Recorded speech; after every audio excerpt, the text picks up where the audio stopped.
भारत के राष्ट्रीय आंदोलन में गांधीवाद की शुरुआत होती है। गांधी जी का जब आगमन होता है 1915 में। 1915 से लेकर 1947 तक गांधी मूवमेंट इंडिया में शुरुआत होती है। गांधी जी शुरुआत में आते हैं भारत में, और फिर उसके बाद दक्षिण अफ्रीका में पहले वो रहे थे। और जैसे भारत था ब्रिटिश लोगों का गुलाम, ऐसे ही दक्षिण अफ्रीका भी गुलाम था ब्रिटिश लोगों का। तो भारत और दक्षिण अफ्रीका में कुछ समानताएं थी। जैसे यहाँ पर भी कहीं ना कहीं धर्म के नाम पर भेदभाव था, ब्रिटिश शासन था जो काफी ज्यादा क्रूर था, जैसे भारत के साथ ये करता था व्हाइट मैन बर्डन थ्योरी, वो सारी चीजें भारत में भी थी। और भारत में ही जैसे नस्ल के आधार पर भेदभाव था, ऐसा ही भेदभाव भारत में भी था। तो ये सारी चीजें गांधी जी के लिए प्रयोगशाला की तरह काम की। उन्हें बहुत सारी चीजें सीखने को मिली। कहाँ से? दक्षिण अफ्रीका में हो रहे। और उनकी शुरुआत हुई दक्षिण अफ्रीका में भी आंदोलन की। एक बार वो एक केस को लेकर दक्षिण अफ्रीका गए थे, उनके दोस्त थे और वहां पे वो सफल भी हुए। और उनके दोस्त ने एसी की एक तरीके से टिकट बुक करा के उन्हें ट्रेन में भेजा, लेकिन उनके ब्लैक रंग होने के कारण जो व्हाइट लोग थे वहां पे ब्रिटिश लोग, उन्होंने उनका टिकट देखा। गांधी जी ने बोला कि भाई मेरे पास टिकट है, इन्होंने उस चीज को एक्सेप्ट नहीं किया। बोले नहीं, ब्लैक और ब्राउन इस ट्रेन में अलाउ नहीं है, तो उन्हें फेंक दिया। तो उसके बाद वो आइडेंटिटी, पहचान को लेकर एक मुद्दा लेता था। और वहां पर जो भी लोग अंग्रेज नहीं थे उनको एक कार्ड डालना पड़ता था अपने गले में, और उसमें सारी चीजें लिखी होती थी। तो गांधी जी को ये चीज अजीब लगी और उन्हें लगा हमें भी स्वतंत्रता का अधिकार है, हमें भी ये सारी चीजें पता है। जब वहां के लोगों को उन्होंने बोला तो शुरुआत में लोग भी बोले इतना आसान नहीं है ब्रिटिश शासन के खिलाफ लड़ना। तो गांधी जी ने बोला आसान है अगर हम सब लोग एकता के साथ लड़ें। एकता के साथ लड़ेंगे तो आसानी से हम ब्रिटिश लोगों को हरा सकते हैं। तो उन्होंने सब लोगों को साथ में जुटाया और फिर उसके बाद उन लोगों ने एक साथ मिलकर उस कागज को जला दिया। तो ब्रिटिश पुलिस आई दक्षिण अफ्रीका में, इन लोगों को पकड़ा गया, इन लोगों में से बहुत सारे लोगों को पीटा भी गया। उसके बाद भी गांधी जी ने कहा कि किसी को कोई डरने की जरूरत नहीं है, हम लोग साथ में मिलकर कहीं ना कहीं इस चीज का वो करेंगे। फिर वो जज के सामने पहुंचे और उन्होंने बोला कि हमें भी मानवता के नाते कुछ अधिकार हैं।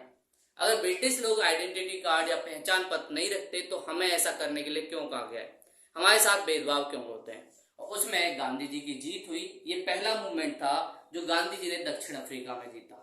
तो फिर उसके बाद इन्हें लगा कि भाई भारत में भी चलना चाहिए, वहां पर भी कुछ चीजें हैं, कांग्रेस के थ्रू वहां पर बहुत सारा आंदोलन चल रहा है।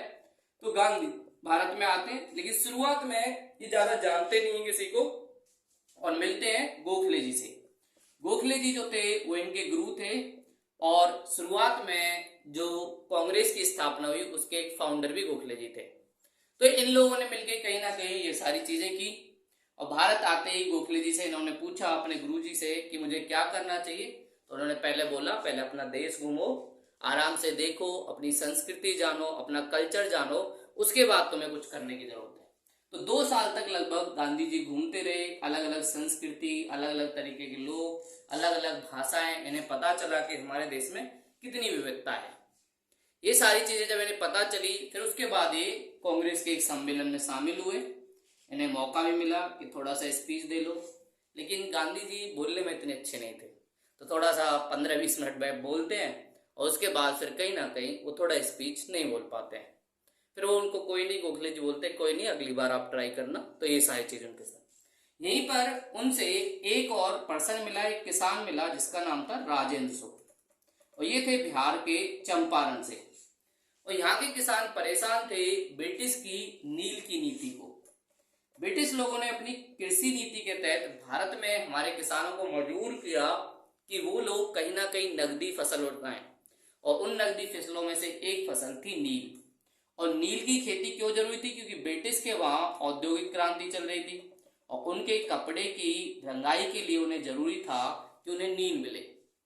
इसलिए उन्होंने कहीं ना कहीं ये प्रथा चलाई और उन लोगों को काफी ज्यादा परेशान किया। और नील के लिए इन किसानों ने मजबूरी में नील की खेती करते थे, और इससे 2 नुकसान होते थे। पहला, इनके खाने के लिए जमीन पर इतना संसाधन नहीं बचता था कि वो खाने का सामान उगा पाए, इतनी ज्यादा बड़ी खेती भी नहीं थी, कट्ठे में कहीं ना कहीं खेती होती थी।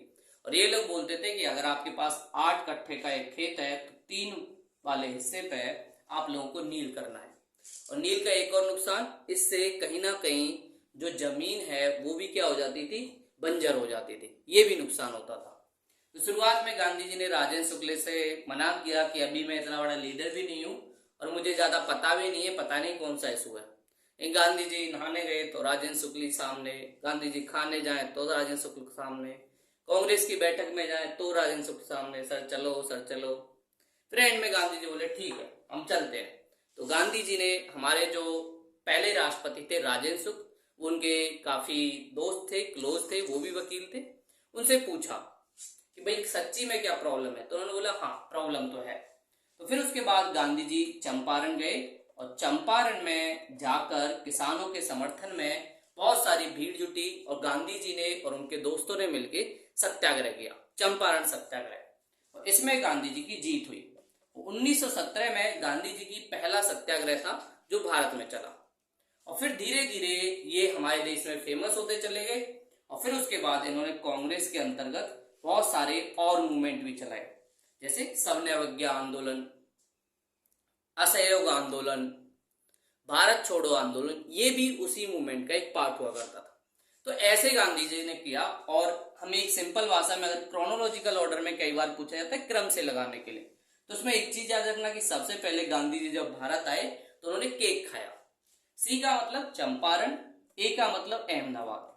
अहमदाबाद में क्या हुआ था, अहमदाबाद में एक मिल थी जहां पे बहुत सारे वर्कर लोग काम करते थे और उनसे एक्स्ट्रा काम कराया जा रहा था, लेकिन बिजनेसमैन जो वहां के थे वो उनको बोनस नहीं दे रहे थे। तो वर्कर लोगों ने हड़ताल कर दी कि एक तो आप लोग हमसे एक्स्ट्रा काम कराते हो, ऊपर से बोनस नहीं देते। तो इन लोगों ने लगभग 100 रुपए के आसपास बढ़ाने की मांग की, लेकिन बिजनेसमैन बोले नहीं बढ़ाएंगे। तो ये हड़ताल पे चले गए। गांधी जी यहाँ भी ट्रेन पकड़ते पकड़ते पहुंचे और लोगों से पूछा भैया क्या हुआ क्या हुआ। तो उन्होंने बताया कि भाई ऐसे हो गया है, हम लोग एक्स्ट्रा काम करते लेकिन ये बोनस ही नहीं देना चाहते, तो हम लोग एक्स्ट्रा काम क्यों करें जब बोनस ही नहीं मिल रहा है। तो फिर गांधी जी ने बिजनेसमैनों के साथ डील किया, देखो ये लोग आपसे 100 रुपए मांग रहे हैं और इनका जायज भी है, लेकिन मैं आप लोगों का इसमें 70 रुपए में करवा दूंगा। तो इसमें भी गांधी जी ने कहीं ना कहीं समझौता करवा दिया। तो दूसरा इनका मूवमेंट जो ए वाला हमने समझा अहमदाबाद। तीसरा क्या हुआ, खेड़ा। खेड़ा गुजरात का एक क्षेत्र है। वहां पे क्या दिक्कत हुई, वहां पे हो गया कि फसल खराब हो गई किसानों की, आपदा आया, चक्रवात आया और किसानों की फसल खराब हो गई। लेकिन ब्रिटिश लोग फिर भी कर लेने के लिए रेडी थे और बोला कि हम तो कर लेंगे, हमें नहीं पता कि फसल खराब हुई है नहीं। शुरुआत में लोकल स्थानीय लोग के जो नेता थे उन्होंने इस मूवमेंट को स्टार्ट किया। भागे भागे गांधी जी पहुंचे, बोले क्या हुआ, बोले फसल खराब हो गई और उसके बावजूद भी ये लोग बोलते हैं कि आपको कर देना पड़ेगा और हम लोग नहीं मानेंगे इस चीज को लिए बिना। तो गांधी जी इस मूवमेंट में भी शामिल हुए और फिर इन लोगों ने खेड़ा में सत्याग्रह किया और यहाँ पर कुछ दिन प्रोटेस्ट चला, 1-2 महीने प्रोटेस्ट चला। फिर उसके बाद ब्रिटिश लोगों ने बोला ऐच्छिक रूप से जो अपनी इच्छा से देना चाहता है वो टैक्स दे सकता है और जो नहीं देना चाहता है वो नहीं दे सकता है। तो ऐच्छिक रूप से ही कह दिया, इसका मतलब ही था कि कहीं ना कहीं किसान लोगों की जीत हो गई। तो ये सारी चीजें इसमें हुई और गांधी जी ने आते ही क्या खाया, केक खाया, ये क्रोनोलॉजिकल ऑर्डर में। और इन 3 मूवमेंट के बाद गांधी जी एक राष्ट्रीय नेता बन गए और कांग्रेस में भी उनकी पहचान होने लगी और कांग्रेस के सदस्य वो आते ही बन गए थे। तो राष्ट्रीय नेता होने के बाद अगला जो 1915 से लेकर 1947 तक जो कांग्रेस की धारा होगी, जो हमारे राष्ट्रीय आंदोलन को एक बड़े लेवल पर चला रही थी, उसको गांधी जी लीड करते हैं। और इसमें गांधी जी इससे जस्ट पहले जब गांधी जी उसके बनते हैं तो 1914 से लेकर 1919 तक पूरी दुनिया में पहला विश्व युद्ध चला, जिसमें यूरोपीय लोग आपस में लड़ रहे थे। एक तरफ ब्रिटेन, फ्रांस, दूसरी तरफ जापान, इटली, जर्मनी, ये सारे लोग थे। तो इस विश्व युद्ध की वजह से भारत पर भी प्रभाव पड़ा और गांधी जी और उदारवादी नेता इस टाइम समझ रहे थे कि ब्रिटिश लोग अपने हैं तो इनका हमें साथ देना चाहिए वरना इन्हें दिक्कत होगी। तो गांधी जी भी जेल भरवाने में इनकी हेल्प करते हैं, ये सारी चीजें करते हैं कि भाई कैसे ब्रिटिश लोगों को साथ दिया जाए और जर्मनी को कैसे रहे। गांधी जी को लगा अगर हम इनका साथ देंगे तो ये हमारा साथ देंगे, हमारे किसानों के लिए कोई डिमांड मानेंगे। हम लोग कह रहे थे असेंबली बनाओ, वो भी बना नहीं, लेकिन ऐसा कुछ होता नहीं है। धीरे धीरे गांधी जी को पता चलता है कि ब्रिटिश लोग ऐसा कुछ करने वाले नहीं है, उल्टा ये लोग रॉलेट एक्ट लेके आते हैं, काला कानून, जिसमें बिना वकील के बिना दलील के किसी को भी अरेस्ट किया जा सकता है।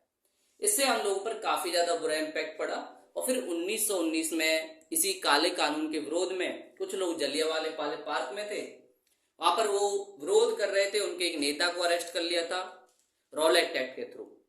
तो फिर उसके बाद उन्होंने किया और 1919 में जलियांवाला बाग में जनरल डायर ने बच्चे, बूढ़े, बुजुर्ग, महिला किसी को नहीं छोड़ा, सबको मार दिया। तो इस सदमे से काफी ज्यादा हुआ और फिर गांधी जी ने 1920 में असहयोग आंदोलन शुरू किया। तो ये सारी चीजें गांधी मूवमेंट के थ्रू चली और फिर 1947 के आसपास हमें आजादी मिली। तो हम आगे भी देखेंगे कि भाई कैसे गांधी मूवमेंट ने क्या क्या रोल प्ले किया।